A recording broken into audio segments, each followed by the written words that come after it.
Buenas tardes.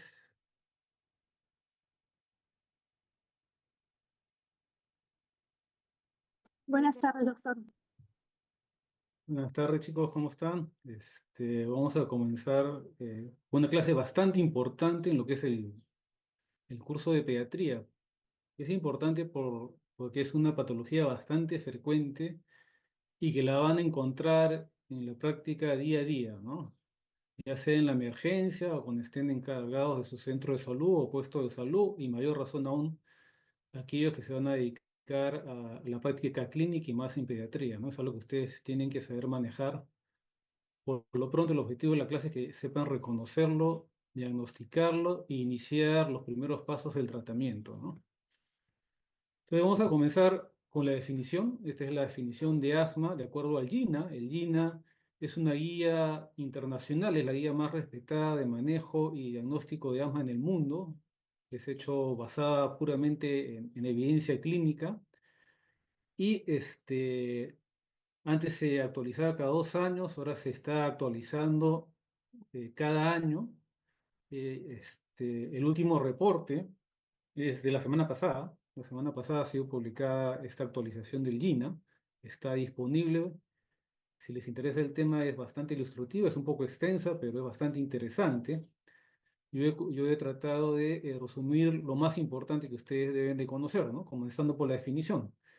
Entonces, el asma se define como una enfermedad heterogénea, ¿no? Y cuyo cuadro clínico ustedes ya conocen, han visto ya en la práctica en los hospitales, caracterizado por los síntomas de sibilancia básicamente, sensación de falta de aire, disnea, opresión torácica, obviamente tos, pero hay que tener en cuenta que estos síntomas varían durante el tiempo, varía la intensidad durante el tiempo y se deben básicamente a que inicialmente hay un problema del niño para expirar, para botar el aire, ¿no? Debido a el- la disminución del diámetro de los bronquios. Y todo este cuadro clínico, y esto es importante que lo tengan ustedes en mente, se debe o es secundaria a una inflamación crónica de la vía aérea. Como le digo, es una patología bastante frecuente. Miren este estudio bastante antiguo, fíjense cómo el asma se comenzó a aumentar la prevalencia significativamente a lo largo de las décadas. Pero lo más interesante es, fíjense ustedes en este estudio ya bastante años atrás, pero este estudio fue interesante porque por primera vez se pudo comparar, se unificó criterios diagnósticos para diagnosticar asma básicamente en escolares en diferentes países del mundo. Y fíjense ustedes dónde estaba Perú, bastante arriba, ¿no? Uno de los 10 primeros países con mayor prevalencia de asma en el mundo. Entonces es una patología que definitivamente ustedes tienen que manejar. Este es un estudio, este fue la continuación del estudio anterior 10 años después y la prevalencia de asma en Latinoamérica siguió siendo alta. ¿Sí? Perú también 10 años después se comprobó que tenía una prevalencia alta de asma en niños escolares. Fíjense ustedes, allá arriba está Perú, el segundo en amarillo. Y es más, Lima, por ejemplo, es una de las ciudades de Latinoamérica con mayor prevalencia de asma, ¿no? Todos los días vamos a manejar asma en niños, todos los días. Y algo que hay que reconocer, aparte de que es un proceso inflamatorio crónico, es que todas las estructuras del bronquio están involucradas. O sea, no solamente es el músculo liso bronquial que se cierra, sino que todas las capas de la vía aérea están involucradas en la fisiopatología del asma, el epitelio, el endotelio vascular, incluso el sistema nervioso que inerva el árbol bronquial interviene directamente en la fisiopatología del asma, ¿no? Algo que antes no se tenía mucho en cuenta. No voy a entrar mucho en fisiopatología porque la verdad es que es bastante extenso, pero sí voy a detallar este cuadro que me parece que es bastante ilustrativo, ¿no? Porque hace una correlación entre el cuadro clínico y lo que está pasando en la vía aérea a nivel inflamatorio. Entonces tenemos acá, no sé si se ve el cursor, ¿me confirman? ¿Sí? ¿Se ve? Sí, doctor. Ya, entonces, un ratito.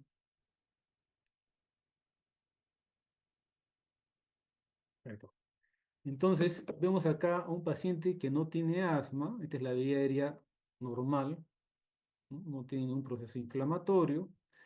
Entonces tenemos un paciente que tiene una predisposición genética y es un niño, ¿no? Básicamente, y es expuesto a factores que pueden desencadenar la inflamación bronquial, básicamente en niños a la cabeza, virus respiratorios, exposición a alergenos, irritantes o el mismo ejercicio. La vía va a comenzar a gatillarse una inflamación aguda con un broncoespasmo precoz que va a ser respuesta o va a ser producto básicamente de la activación de los mastocitos y liberación de la histamina. Entonces acá, cuando se gatilla la fase inicial de la inflamación aguda, el niño comienza a tener tos, comienza a tener sibilancias, puede describir sensación de falta de aire. Si esta inflamación persiste, si se comienza a amplificar ya la reacción inflamatoria, intervienen ya los leucotrienos, prostaglandinas, tromboxanos, y ya se comienza a ver una parte de inflamación aguda pero tardía, en la cual ya comienzan a aparecer los temidos neutrófilos. Los temidos neutrófilos porque la inflamación neutrofílica es difícil de manejar con lo que tenemos actualmente como armamento terapéutico, aparte de otras citoquinas y quimioquinas que se liberan, ¿no? Si este proceso inflamatorio agudo, que lo vamos a ver en las crisis que llegan a la emergencia o el consultorio, o las exacerbaciones agudas, no se controla adecuadamente, ya el paciente pasa a un proceso de inflamación crónica, ¿no? Inflamación crónica en la cual ya la mucosa bronquial va a estar invadida no solamente de eosinófilos y monocitos, sino también de neutrófilos. Y ya este paciente va a tener hiperreactividad bronquial, va a tener una hiperreactividad bronquial persistente. Entonces, este paciente va a ser hiperreactivo. Ya cualquier estímulo va a llevar a que el paciente tenga disnea, dificultad respiratoria y sibilancias, porque ese árbol bronquial en el niño con una inflamación crónica es hiperreactivo. Si esto tampoco se controla y sigue progresando, ya llegamos al último estado que es el de remodelación, ¿no? El de remodelación en el cual, aparte de los síntomas y la hiperreactividad, va a haber una disminución de la capacidad pulmonar que muchas veces es progresiva e irreversible, porque ya hay un remodelamiento, una reestructuración con predominio de fibroblastos en el árbol bronquial de estos pacientes. Y este es un cuadro, esta es una lámina patológica para que vean ustedes la gran diferencia, y acá es bastante gráfico, cómo el proceso inflamatorio en el niño asmático es bastante extenso y, como les dije, eh, abarca o afecta todas las capas, ¿no? Acá tenemos el músculo liso, fíjense ustedes qué grueso se ve, acá casi ni lo vemos, cómo está lleno de moco, las células caliciformes están hiperreactivas, llenando todo de moco, y cómo toda la mucosa está llena de puntitos azules que son las células inflamatorias, ¿no?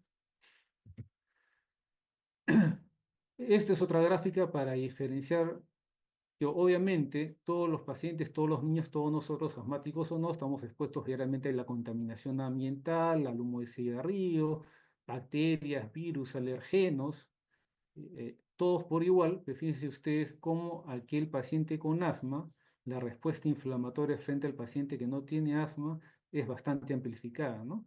Recordar rápidamente, pues, que la célula presentadora de antígeno activa los linfocitos T, y los linfocitos T activan las células TH2, y estas TH2 comienzan a liberar interleuquina 4, 13 y 5, que activa los eosinófilos, ¿no? Y las células B para producir inmunoglobulina E.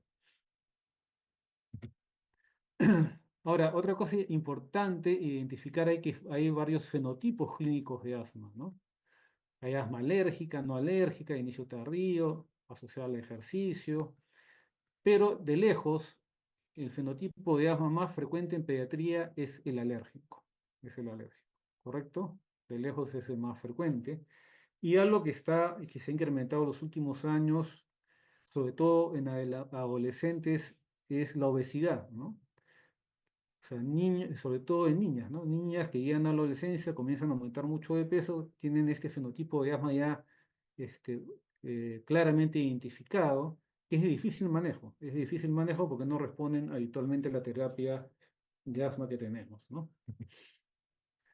Y esta gráfica es para resaltar Y como les dije, hay varios gatillos que desencadenan la crisis de asma: las infecciones virales, la contaminación ambiental propia de la actividad industrial del hombre. Ya está probado, por ejemplo, que aquellos niños que viven cerca a pistas de alto tráfico o cerca de fábricas, una zona industrial llena de fábricas, tiene definitivamente mayor prevalencia de asma que los niños que viven en una zona con una mejor calidad de aire, ¿no?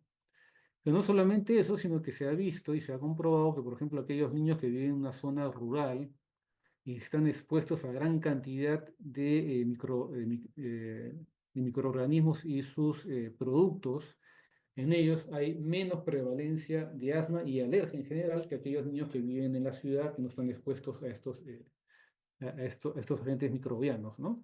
Y esto es algo que ya está identificado, que se ha visto en todo el mundo y que está ahorita bastante en estudio en relación a lo mejor desarrollar o identificar qué microorganismos o qué combinación de estos o sus productos podrían tener algún papel terapéutico como prevención primaria de asma, como prevención primaria de asma, ¿no? Estamos esperando justamente un estudio que debe ser publicado o terminar esto el próximo año, que va a ser cuyo objetivo es demostrar esto y específicamente una combinación de estos agentes microbianos dados por vía oral con el objetivo de prevenir el desarrollo de asma en niños pequeños que tienen predisposición genética para desarrollar asma. Vamos a ver qué sale en este estudio. De tal manera que cuando hablamos de asma, el medio ambiente intrauterino y también, y esto está bastante demostrado, lo vuelvo a repetir, que el medio ambiente externo en el más amplio sentido de la palabra, contaminación ambiental, cambio climático,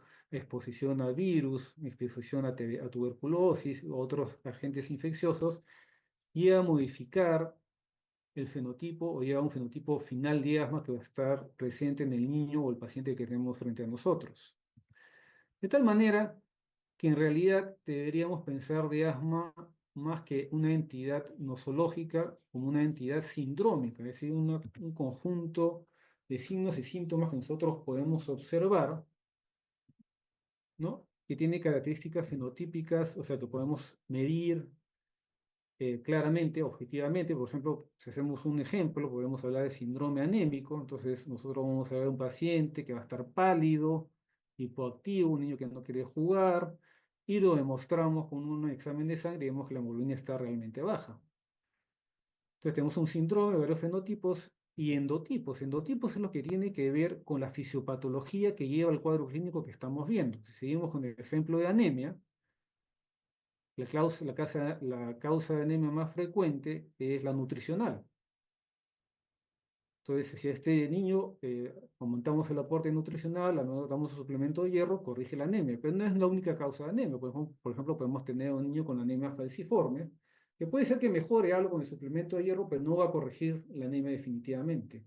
Y en este nivel es que estamos actualmente tratando de identificar los endotipos específicos de asma para que el tratamiento sea más dirigido, más personalizado, y acá están entrando pues a tallar los nuevos tratamientos biológicos que tenemos a la mano, ¿no?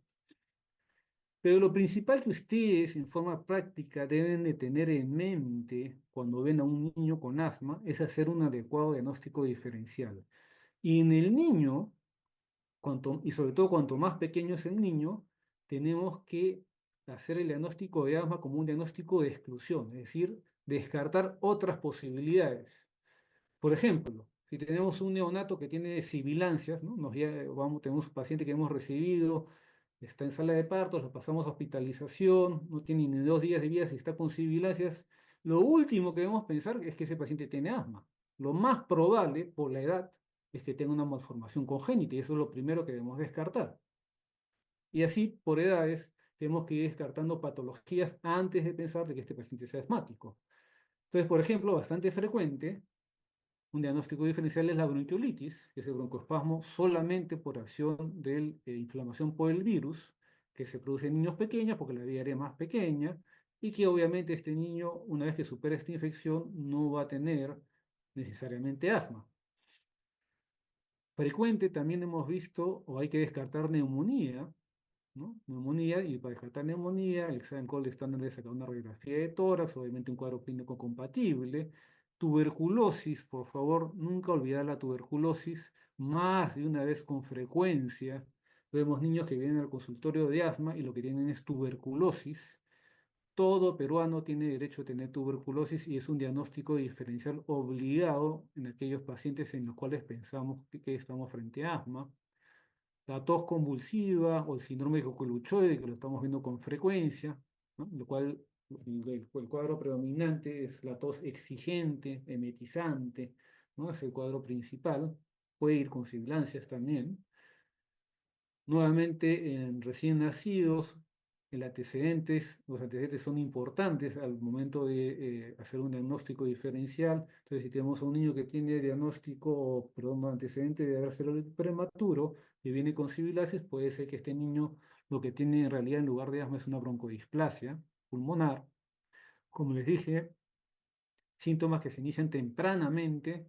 Lo primero que hay que pensar es una malformación congénita. Patologías menos frecuentes, pero que vemos en Perú, por ejemplo, fibrosis quística, ¿no? Es un diagnóstico de una enfermedad genética que puede simular el asma, pero que tiene más cantidad de secreción bronquial, broncorrea, hace más neumonías, más procesos infecciosos. Es un diagnóstico que debemos descartar, es más, el tamizaje neonatal actualmente incluye descarte de fibrosis quística. Patologías menos frecuentes como la ginesia ciliar primaria, que va también con infecciones de oído, de senos paranasales. También recordar que puede ser que el cuadro supuestamente de asma no tenga nada que ver en su origen con el aparato respiratorio, sino a lo mejor con el aparato gastrointestinal, reflujo gastroesofágico, es algo frecuente que vemos en pacientes que tienen, por ejemplo, también asociado algún problema neurológico como parálisis cerebral o que están postrados, ¿no?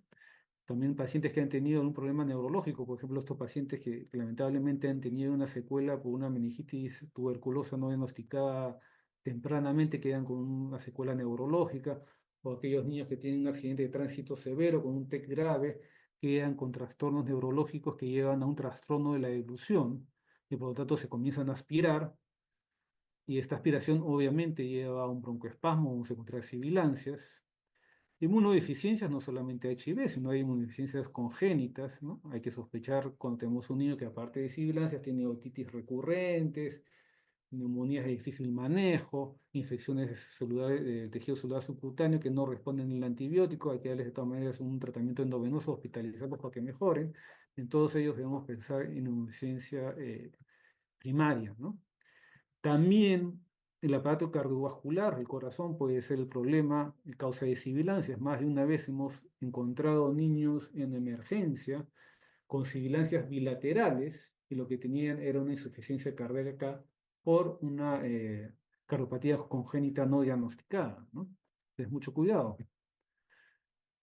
Entonces, ¿cuándo sospechar de asma? Sospechar de asma cuando un niño tiene obviamente síntomas compatibles, que ya lo dijimos, sibilancias, tos, que se exacerba con el ejercicio, se exacerba en la noche, aumentan con la risa, obviamente se desencadenan o gatillan o empeoran cuando hay una infección bilar o cuando el niño está expuesto a un irritante o aeroalergeno.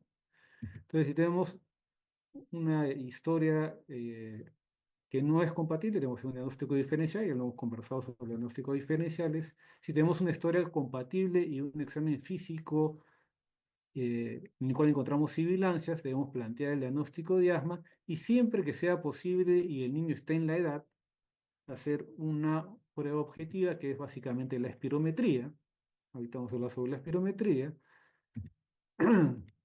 Si la espirometría es positiva, ya el diagnóstico de asma está confirmado, ¿no? Tenemos cuadro clínico, examen clínico compatible y la prueba auxiliar de elección, que es la espirometría. Ojo que la espirometría no descarta asma, es decir, si sale positiva, nos confirma, si la descarta y tenemos sospecha, debemos seguir investigando el diagnóstico probable de asma. Y el otro escenario que vamos a ver con frecuencia es cuando el paciente no diagnosticado de asma llega a la emergencia con una crisis severa, entonces este paciente ya se le da de frente, pues tenemos que darle tratamiento, obviamente, y si hay respuesta al tratamiento, el diagnóstico queda confirmado, ¿no? Entonces, ¿qué es la espirometría? La espirometría se les explico rápidamente porque la deben de conocer y es un aparato no muy costoso, eh, que no tienen que, incluso el personal no médico hace las espirometrías en los hospitales, por ejemplo, ¿no? El técnico ya está entrenado y el médico interpreta el resultado.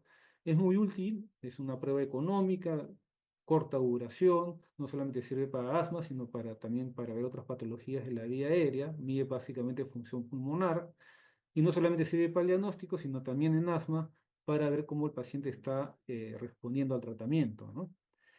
El problema, la limitación del asma es que requiere, perdón, de la espirometría es que requiere colaboración, requiere colaboración. Entonces es difícil hacerlo en niños menores de 5 años, ¿no? Es una prueba de esfuerzo dependiente, tienen que ser maniobras que cumplan ciertos requisitos antes y después de ponerse albutamol o broncodilatador. Entonces los niños pequeños a veces no lo pueden hacer, ¿no? Habitualmente, por ejemplo, en el hospital, la espirometría se hace a partir de los 6 años, ¿no? Obviamente está contraindicado si es que el niño tiene un problema neurológico, ¿no? Puede ser un niño mayor porque ya tenga una secuela neurológica, una parálisis cerebral, qué sé yo, y no va a colaborar con la maniobra. Si tiene síndrome de fuga de aire, como una hemautórax reciente, si tiene hipertensión endocraniana, hemoptisis, cualquier cosa, una cirugía abdominal, cualquier cosa que no permita hacer un adecuado esfuerzo, una adecuada maniobra de expiración forzada, el paciente no puede hacer la espirometría, ¿no? Ahora, ¿qué hacemos en aquellos niños menores de 5 años en los cuales no podemos confirmar el diagnóstico con espirometría? Sobre todo recordando los fenotipos clásicos de sibilancias en lactantes y preescolares. Este es un estudio bastante antiguo, fíjense ustedes, creo que antes que nacieran. Pero ya en este estudio, que es una columna del manejo y reconocimiento del asma, se vio que los niños menores de 3 años, en general en todos los estudios, en los menores de 5 años, en todas partes del mundo, de todos los niños menores de 3 años, aproximadamente el 50% en cualquier parte del mundo hace sibilancias. De ese 50%, la tercera parte hace sibilancias hasta los 3 años de edad, otros hasta los 6 años de edad, y los otros son los verdaderos asmáticos, ¿no? Que siguen hasta la edad escolar sibilando. Entonces, el problema es cuando tenemos un niño que está en este grupo etario, cómo saber si estamos frente a un niño con asma o no, porque eso va a depender si vamos a dar un tratamiento básicamente, sobre todo a largo plazo, un tratamiento preventivo. Y acá entra esta herramienta que es el índice predictor de asma, que es básicamente un score clínico que se puede hacer en cualquier lugar. Y dicho sea de paso, este score fue realizado por un peruano que vive en Chile, que es José Antonio Castro Rodríguez, y el score clásico tenía un criterio de ingreso, que es 3 o más episodios durante los 3 primeros años de vida, y un criterio mayor, que puede ser dermatitis atópica en el lactante diagnosticado por médico, perdón, o asma en los padres. Y 2 criterios menores, sibilancias no asociadas a infecciones virales, rinitis alérgica diagnosticada por médico, eosinofilia, IG elevado, sibilancias en verano. Este score ha sido modificado varias veces, el modificado recientemente y que está siendo utilizado, pero que requiere obviamente exámenes más elaborados de laboratorio, es probar de que el niño tenga sensibilización a aeroalergenos, se considera un criterio mayor, pero obviamente en la práctica del día a día es difícil porque necesitamos un laboratorio que haga esta prueba. Y otro criterio menor que se ha incluido en el score modificado, el índice predictor de asma modificado, es la sensibilización alérgica a estos alimentos, ¿no? Huevo, leche o maní. Pero en general, si tenemos un índice predictor positivo, quiere decir que el paciente tiene 7 veces más riesgo de asma atópico cuando este niño pequeño llegue a la edad escolar. O sea, podemos plantear si este niño tiene un índice predictivo, si tenemos un niño pequeño con un índice predictivo positivo, podemos plantear el diagnóstico de asma y por lo tanto iniciar el tratamiento. En cuanto al tratamiento, este es un concepto básico que ustedes deben de manejar. Fíjense en este estudio bastante antiguo, se compara la terbutalina es un broncodilatador de acción corta, como si es salbutamol, entonces se la administra por vía oral, ¿no? De 2,5 miligramos y el doble de la dosis, y se ve cómo la función pulmonar mejora y en cuánto tiempo. La misma terbutalina se le aplica por vía subcutánea, y fíjense ustedes que con mucho menor cantidad de medicina, el aumento de la función pulmonar es más pronunciado y más rápido. Y fíjense ustedes con lo que pasa con la vía inhalatoria. Con mucho menor cantidad de medicamento, el efecto es más pronunciado, más rápido y más sostenido. Fíjense ustedes el año del estudio, ¿no? Sin embargo, hasta ahora vemos recetas de colegas que tratan niños con broncohilatadores por vía oral. Y obviamente la vía oral versus la vía inhalatoria no solamente es menos efectiva, como están viendo claramente en este gráfico, sino que tiene más efectos secundarios. La vía inhalatoria va directamente donde debe actuar, a los bronquios. La vía oral o cualquier otra vía sistémica pasa por el estómago, vía sanguínea, hígado, etc. Entonces, concepto clave, usar un broncodilatador para un niño con asma que no sea la vía inhalada es prácticamente hacer una iatrogenia. En cuanto al tratamiento de mantenimiento, lo mismo. Fíjense ustedes cómo la terapia inhalada con corticoide, o el antiinflamatorio corticoide por vía inhalada, tiene un efecto bastante significativo en cuanto a mejorar la función pulmonar y sostenerla de esa forma versus aquellos pacientes que no reciben medicación alguna.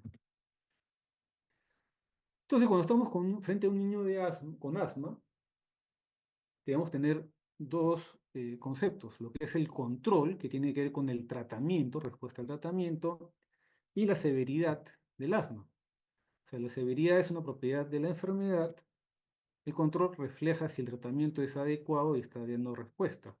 Por ejemplo, podemos tener a un niño asmático severo, pero que es deportista, representa a su colegio en las Olimpiadas, rompe todos los récords. ¿Cómo hace eso? Porque tiene un adecuado control, cumple sus tratamientos.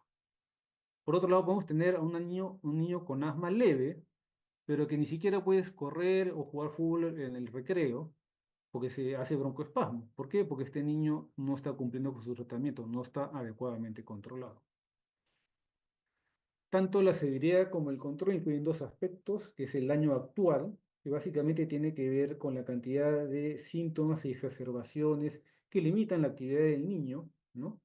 Y el riesgo futuro, o sea, que este niño, aparte de tener una crisis actual, comienza a tener crisis recurrentes que lo hagan faltar al colegio, que no pueda hacer una vida social normal, no pueda tener amigos. Y lo más importante, que se ha visto que cuanto más exacerbaciones o crisis de asma tenga el niño, la capacidad pulmonar o la función pulmonar comienza a caer y ya no regresa es difícil de que regrese a valores anteriores o óptimos. Ahora, Lina, ¿qué nos dice en cuanto a control de asma? ¿No? Podemos tener un paciente controlado, parcialmente controlado y no controlado, y esto lo vamos a catalogar de acuerdo a preguntas dirigidas a ver si tiene síntomas diurnos, limitación a su actividad, básicamente el niño va a ser si juega o no juega, si puede dormir bien, si necesita, por ejemplo, para dormir bien o para jugar tener que usar el salbutamol diariamente o antes de, y obviamente en aquellos niños que puede hacer la función pulmonar, el valor si está normal o no, ¿no? Entonces, de esta manera, porque es importante ver si un paciente está controlado, parcialmente controlado o no controlado, porque de acuerdo a ello nos vamos a mover al tratamiento. Ahora, hay un cuestionario bastante validado, bien estudiado, que es pero y que tiene la ventaja que incluye no solamente las respuestas del cuidador, como en este caso, sino también del niño, ¿no? Entonces, al niño se le pregunta, obviamente en edad de responder cómo está su asma, si tiene problemas al hacer ejercicio, practicar deportes, que si tiene tos, si se despierta en la noche, y después el papá también responde, que son básicamente las mismas preguntas que hemos visto acá, ¿no? Es decir, el último mes si tuvo síntomas durante el día, durante la noche, si escucharon sibilancias, si el niño lo despertó en la noche. Entonces, todas estas respuestas tienen un puntaje, como ven ustedes. Si el valor es mayor de 19, el niño tiene un asma controlado.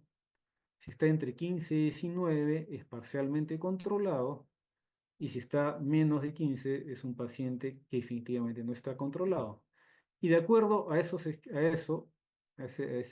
diagnóstico que hacemos con estos cuestionarios, nosotros podemos decidir si tenemos que aumentar o al contrario, el paciente está yendo bien y que podemos reducir. Por ejemplo, si tenemos un paciente no controlado, tenemos que definitivamente aumentar la medicación. Si tenemos un paciente que viene a su control, está haciendo su vida normal, hace deporte, no se despierta en la noche, no necesita usar salbutamol, no ha tenido exacerbaciones, no ha ido a la emergencia, no viene a la consulta desde hace 3 meses porque ha estado todo el tiempo bien, entonces ya podemos comenzar a pensar que a este paciente le podemos ir quitando la medicación o reduciendo la medicación. Otra cosa que hay que considerar es que hay factores de riesgo que debemos siempre preguntar y tener en cuenta, sobre todo en aquellos pacientes que vienen a la emergencia, que nos indican que este niño puede estar en riesgo de hacer una nueva exacerbación de asma. Obviamente aquellos pacientes con scores que nos indiquen que no están controlados, niños que utilicen más de 3 dispositivos, ¿no? Más de 3 inhaladores con salbutamol al año, pacientes que tengan una función pulmonar baja, pacientes con mala adherencia, ojo, o técnica incorrecta de inhalación, que es una causa frecuente de exacerbaciones y de falta de control.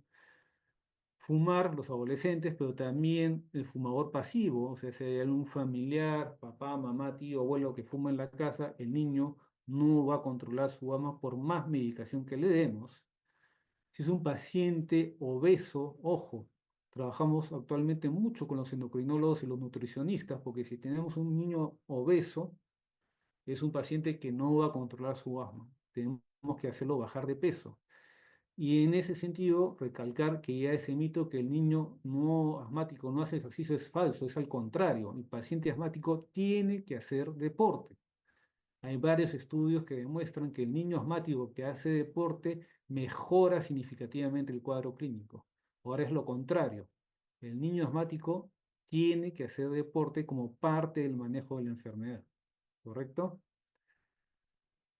Tabaquismo pasivo, eosinofilia, niños que tienen valores elevados de eosinófilos en sangre tienen mayor riesgo de hacer exacerbaciones de asma. Pacientes con antecedente de prematuridad o bajo peso al nacer tienen mayor riesgo de sufrir exacerbaciones. Entonces, fíjense ustedes, este estudio bastante interesante como ilustrativamente demuestra que aquellos pacientes que han tenido que ser o han recibido indicación de usar más de 3 inhaladores de salbutamol al año, tienen mayor riesgo de hospitalización, o sea, mayor cantidad de inhaladores, mayor riesgo de hospitalización o visita a emergencia. Y no solo eso, sino que mayor cantidad de corticoides sistémicos que se le indican. Y los corticoides sistémicos, como saben, están asociados a efectos secundarios severos, ¿no? Hipertensión, osteomielitis, cataratas, riesgo de neumonía, etcétera.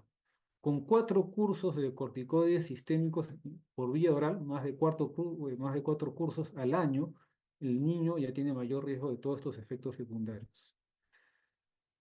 Pero aún así, los pacientes y sobre todo los padres lo que más les gusta utilizar es el salbutamol, ¿no? ¿Por qué? Y sobre todo los adolescentes, ¿no? Porque usan el salbutamol y tienen un alivio inmediato. Y el problema de usar el salbutamol, aparte de lo que les he mencionado, es que aumenta el riesgo de muerte por asma. Muerte por asma. Lo contrario sucede con aquellos pacientes que usan corticoide inhalado en forma como se les indica diariamente, hay adherencia al tratamiento. Fíjense ustedes, la gráfica es completamente lo inverso, ¿no? Entonces, cuando hablamos de tratamiento de asma, hay 2 aspectos que hay que considerar. Uno, lo que es el tratamiento de mantenimiento preventivo, es para que este paciente no se esté hospitalizando, no esté entrando a emergencia y pueda hacer su vida normal. Entonces, ¿qué pasa con los adolescentes? ¿Qué es lo que dice el GINA actualmente? ¿Cuál es la recomendación? Si los síntomas son menos de 4 a 5 días a la semana. Lo recomendable actualmente es usar un corticoide, un inhalador que tenga un corticoide inhalado a dosis baja más formoterol. ¿Qué es el formoterol? Es un beta 2 de acción prolongada. O sea, produce broncodilatación, pero este efecto broncodilatador puede durar hasta 12 horas. Pero, aparte, tiene la ventaja que el formoterol actúa tan rápido como el salbutamol. Entonces, esto es lo que recomienda el GINA. Si los síntomas son más frecuentes, entonces este paciente ya tiene que usar diariamente un corticoide inhalado a dosis baja, o también la alternativa es usar diariamente un inhalador con corticoide inhalado a dosis bajas más el formoterol. Si los síntomas son diarios y hay una limitación diaria al caminar, por ejemplo, al jugar con una función pulmonar baja, ya se duplica la dosis de corticoide inhalado, siempre asociado a formoterol. Y ahí el último paso ya es un paciente que ya definitivamente hay que derivarlo para hacerle un estudio y ver si es tributario ya de tratamientos más caros y más modernos como los biológicos. Ahora, si este paciente, por ejemplo, que está con tratamiento diario, en el paso 3 para arriba, tiene una exacerbación de asma, la ventaja es que puede usar este mismo inhalador que tiene corticoide inhalado y formoterol para rescate. O sea, estos pacientes de 3 para arriba, lo recomendado es usar un corticoide inhalado de dosis baja con formoterol, un solo dispositivo, tanto para el uso diario como también cuando tengan exacerbaciones.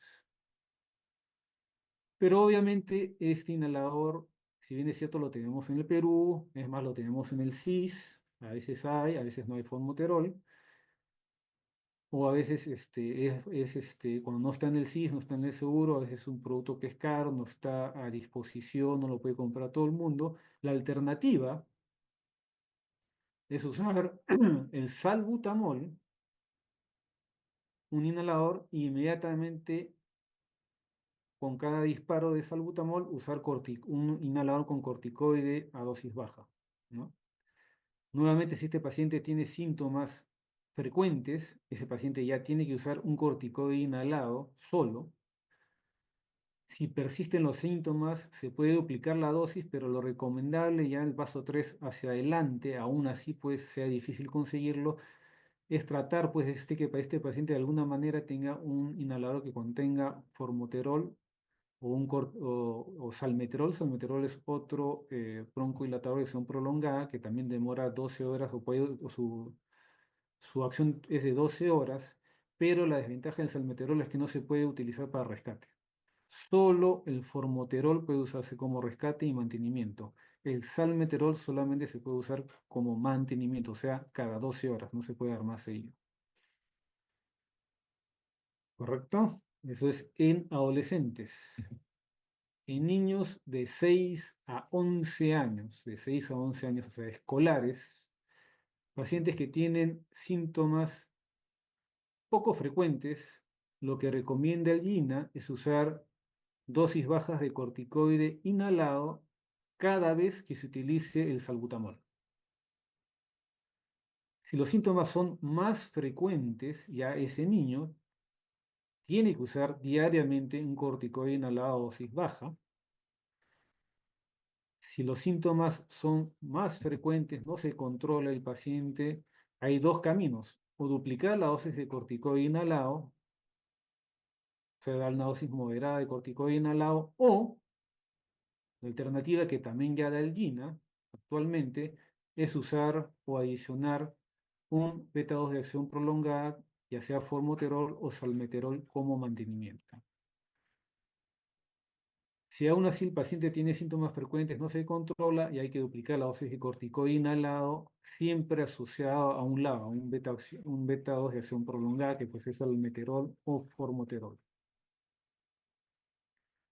Del paso 3 para arriba, estos pacientes pueden usar lo mismo que los adolescentes, es decir, tener un inhalador que contenga corticoide inhalado y formoterol, y ese mismo dispositivo utilizarlo, o sea, hacerse más disparos al día cada vez que tengan una crisis.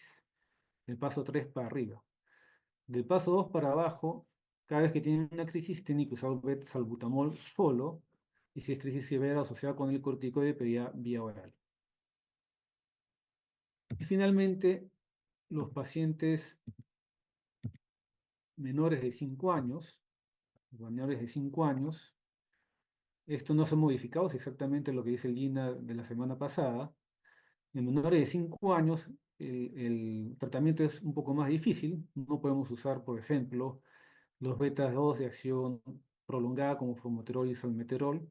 En ellos, ¿cómo se les maneja? Cuando tienen procesos intermitentes, básicamente asociados a virus, pudiera, no hay mucho sustento, pudiera utilizarse corticoide inhalado por pocos días, ¿no? 7 o 10 días, ¿no?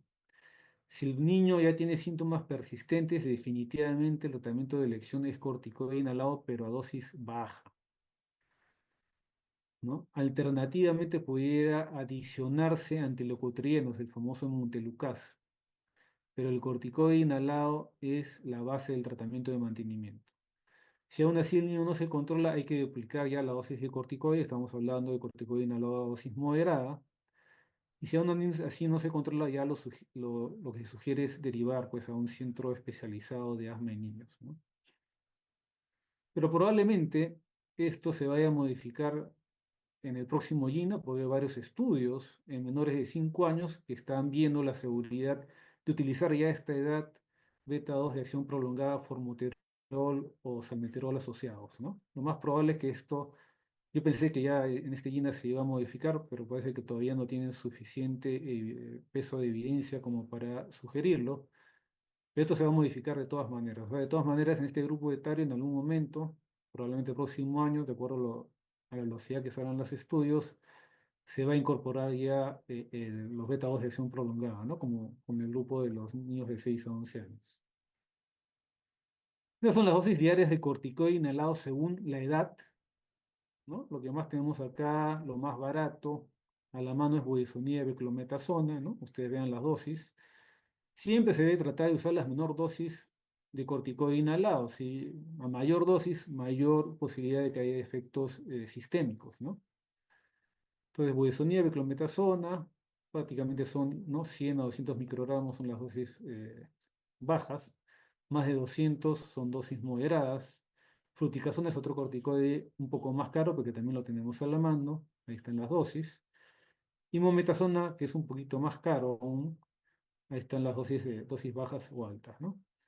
No, la idea no es que se memoricen este cuadro, pero que sí tengan en mente, o lo tengan para cuando tengan que manejar ustedes, a lo mejor están en provincia, no hay ningún homólogo que los ayude y tienen que comenzar un tratamiento preventivo, siempre tratar de hacerlo con las dosis bajas, ¿no?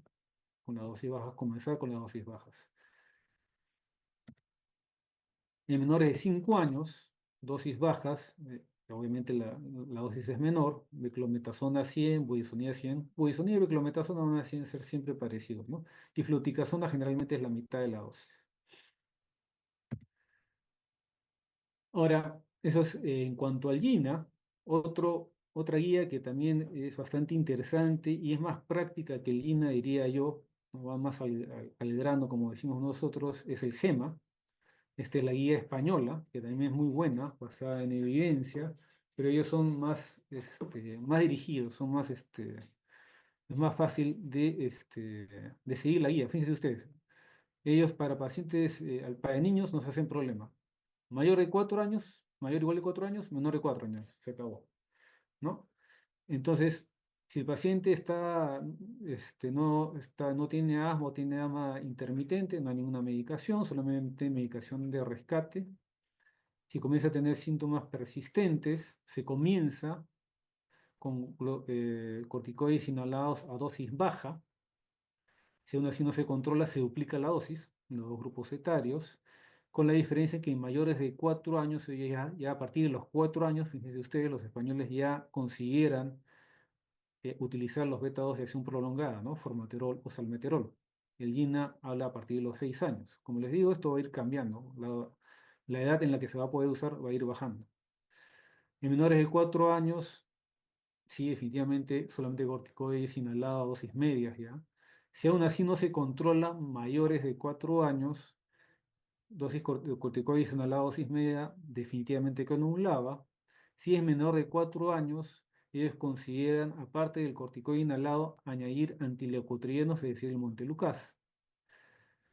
Y de ahí en adelante ya ellos consideran que debe ser un paciente que debe ser derivado a un centro con especialistas, ¿no? Y ya consideran dosis altas de corticoides inhalados, con LABA y ya los biológicos, ¿no? Generalmente ustedes van a manejar de acá para allá, ¿no?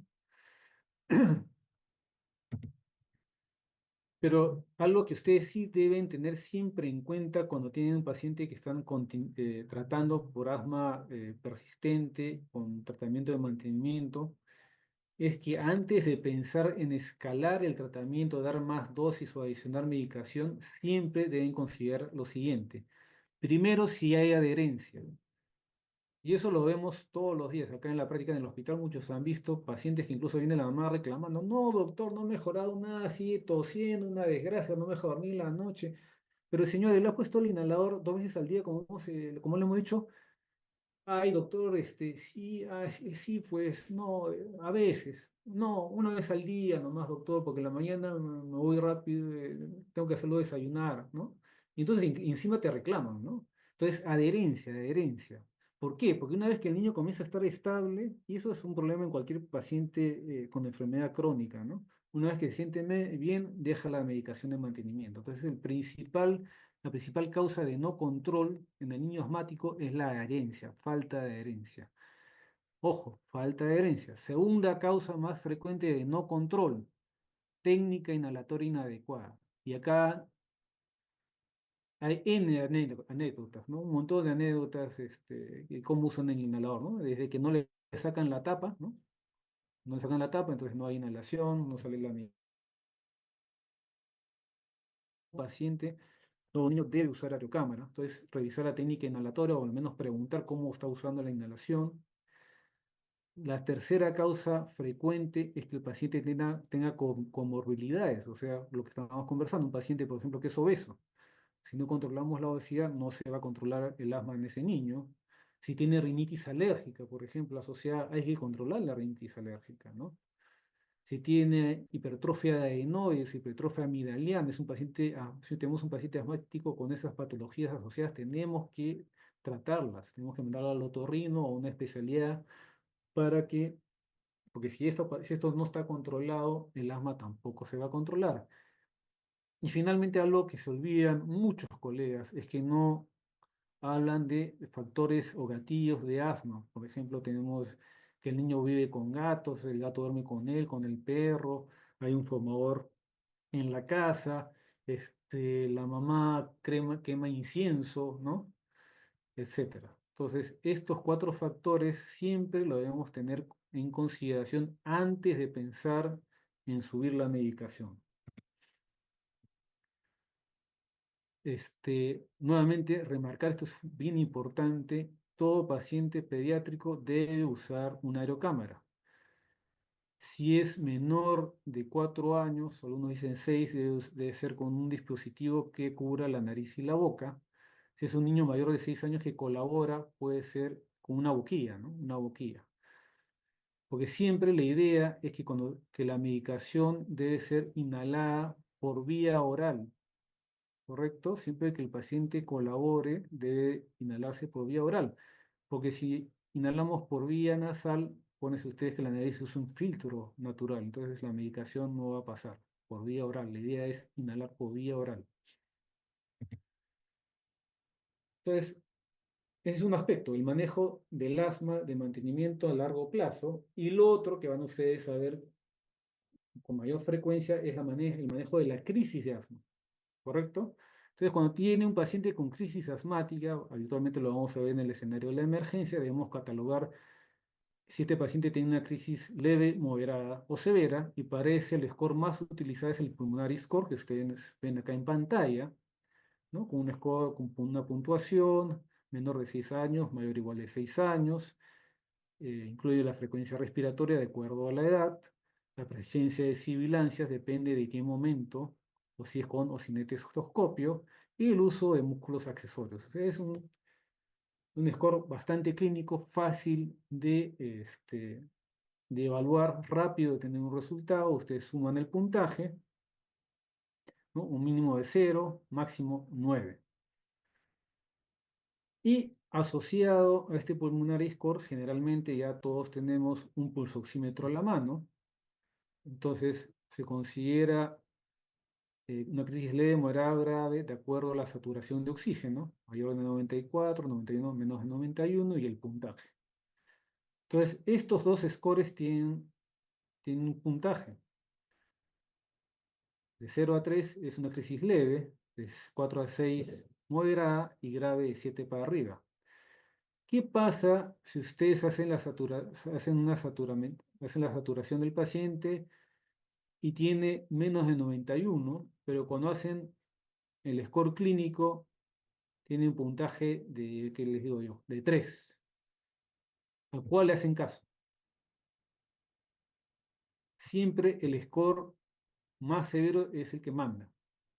O sea, si el paciente tiene un score clínico leve o moderado, pero tiene menos de 91 de saturación, por ejemplo, ese paciente se considera con una crisis asmática grave.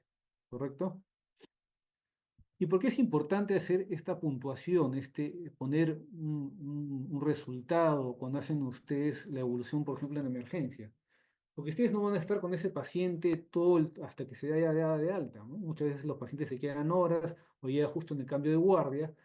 Entonces, una manera objetiva de ver que el paciente está mejorando es hacer esta puntuación, de tal manera que el colega que entra, por ejemplo, ustedes lo dejan con un score de 8 o de 6.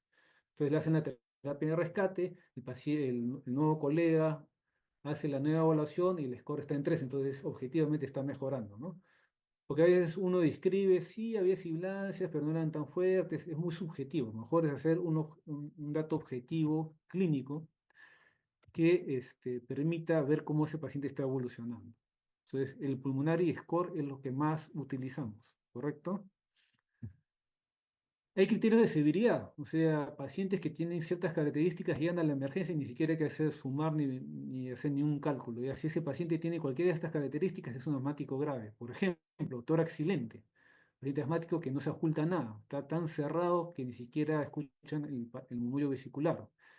Síndrome de fuga de aire, que es el niño asmático que viene con hemomeliastino o enfisema subcutáneo, paciente asmático con compromiso del sensorio, ojo, pacientes con atelectasias múltiples, una hipoxemia marcada, o que un paciente que viene con una frecuencia respiratoria muy por debajo del valor normal para la edad, es un paciente, ojo, que se está agotando.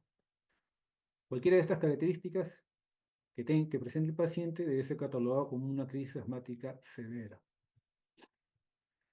Ahora, hay varias guías de manejo de crisis asmática. Realmente el GINA también tiene su guía, pero yo creo que la más clara es la que nos ofrece el IEMA y es la que les voy a explicar a ustedes porque parece que es la más práctica, la más fácil de seguir.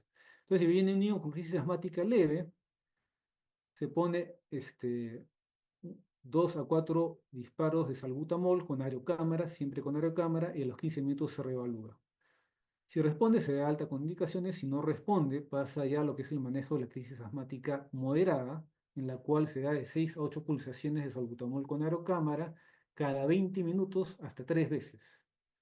O la otra alternativa es usar salbutamol nebulizado, a la dosis que ven ustedes ahí, 0.15 miligramos por kilo, máximo 5 miligramos, cada 20 minutos, 3 dosis. Vuelven a reevaluar, vuelven a hacer el puntaje. Si responde, se da de alta con manejo ambulatorio, incluye la prednisona. Y acá yo quiero hacer una observación, ¿no? En general, cualquier paciente que viene con crisis asmática moderada, como parte del tratamiento desde el inicio, debe darse un corticoide sistémico, porque el efecto del corticoide recién lo vamos a ver a las 4 horas. O sea, el corticoide no te sirve para sacarlo de la crisis en ese momento, para hacer el alivio clínico, para mejorar los síntomas. Lo que te va a mejorar el síntoma, la oxigenación en el paciente en ese momento va a ser el uso del salbutamol, la vía inhalatoria con beta 2 de acción corta, no el corticoide. Y por eso, cualquier corticoide por cualquier vía no va a actuar inmediatamente. Entonces, acá es importante decirles que la vía de administración preferida en pediatría es la vía oral. Porque si viene un niño con crisis asmática moderada y encima lo van a pinchar, ese paciente va a empeorar, de todas maneras, porque se va a poner irritable. La única indicación de dar corticoide sistémico por alguna vía que no sea la vía oral es que el niño esté pues, con un trastorno del sensorio o esté vomitando y no tolere la vía oral. Si no, hay que tratar siempre de dar el corticoide de vía sistémica. ¿Correcto? Entonces, nuevamente, viene el paciente con crisis asmática moderada o no ha respondido a la terapia de crisis asmática leve, 6 a 8 disparos de salbutamol cada 20 minutos, 3 dosis, o 3 nebulizaciones, también cada 20 minutos, 3 dosis, vuelven a evaluar, mejoró el puntaje, se va de alta, no mejora, pasan ya al manejo de crisis asmática severa, ¿no? Siempre acuerden que hay que mantener la saturación de oxígeno en más de 94, se comienza a nebulizar con salbutamol, se añade bromuro y hipatropio. El bromuro y hipatropio con cada nebulización. También, ojo, que se puede manejar un paciente de crisis asmática grave con el inhalador. No necesariamente tienen que ser nebulizaciones. Lo que sí es que tienen que estar dándole oxígeno permanentemente si es que satura menos de 94. Es decir, pueden ponerle su cánula binasal y simultáneamente lo están nebulizando, lo están usando el inhalador. Acuérdense que la inhalación es por la boca, no por la nariz. O sea, no es necesario sacar la cánula para hacerlo inhalar, no. Si satura menos de 94, ustedes ponen inmediatamente la cánula nasal y comienzan la terapia de rescate con el inhalador. No es necesario nebulizarlo, así sea grave. Entonces, ¿y cómo se le inhala? 10 pulsaciones con salbutamol más 2 a 4 inhalaciones de bromuro de hipatropio cada 20 minutos hasta 3 dosis, ¿no? Si no mejora, bueno, eso ya es un paciente que tiene que derivar, ¿no? Entonces, hasta acá ustedes deberían ser capaces de manejar una crisis asmática. Es más, lo van a tener que hacer porque cuando estén en centros de salud o puestos de salud, ustedes van a manejar el paciente. Tienen que comenzar a manejar el paciente, no esperar derivarlo. Y lo que van a tener a la mano es el inhalador, el salbutamol, el corticoide, básicamente la prednisona es lo que más está a la mano, y a veces el bromuro, el patropio, que también está a la mano. Ojo, que hay guías que dicen que el bromuro y el patropio puede darse desde las crisis moderadas, ¿no? O sea, un paciente con crisis moderada, el salbutamol y inmediatamente el bromuro y patropio, ¿correcto? Bueno, no entraré en detalles, otro manejo que está en Lab2D, por ejemplo, ya para casos más severos, creo que acá esto lo pasamos por cuestiones de tiempo. Acá están las dosis de corticoide que utilizamos. Actualmente prednisona 1 o 2 miligramos kilo día, que es lo que más usamos. También podemos usar la dexametasona, que también hay vía oral de dexametasona, pero ojo, la dexametasona es desagradable, ¿no? Es desagradable. Prednisolona es solo otro que también tenemos a la mano, el sabor es mucho mejor que la prednisona, ahí en jarabe, pero habitualmente no lo tenemos, por ejemplo, en el ministerio, ¿no? Para el manejo, ¿no? Hidrocortisona, metilprednisolona, ya para aquel paciente que no tolere la vía oral, que esté vomitando, tenga un trastorno del sensorio, en el cual no le podemos dar de glutir, ahí están las dosis. El sulfato de magnesio se usa en crisis asmáticas severas, ¿no? En emergencia, antes de hospitalizarse, se ha visto que puede tener un impacto importante y incluso a veces ya el paciente no pasa a UCI, ¿no? Porque con sulfato de magnesio es suficiente. Hay mucha controversia de cuál es la dosis, cómo darlo, cuántos días. Actualmente lo que dice la guía española basada en evidencia es una dosis única, ¿no? 50 miligramos por kilo dosis y pasarlo en 5 horas, ¿no? Esto para ustedes, si es que tienen pues un problema con un niño que no responde, no lo pueden derivar y tiene sulfato de magnesio, acuérdense que el sulfato de magnesio lo usan mucho, se usa mucho en ginecología, ¿no es cierto?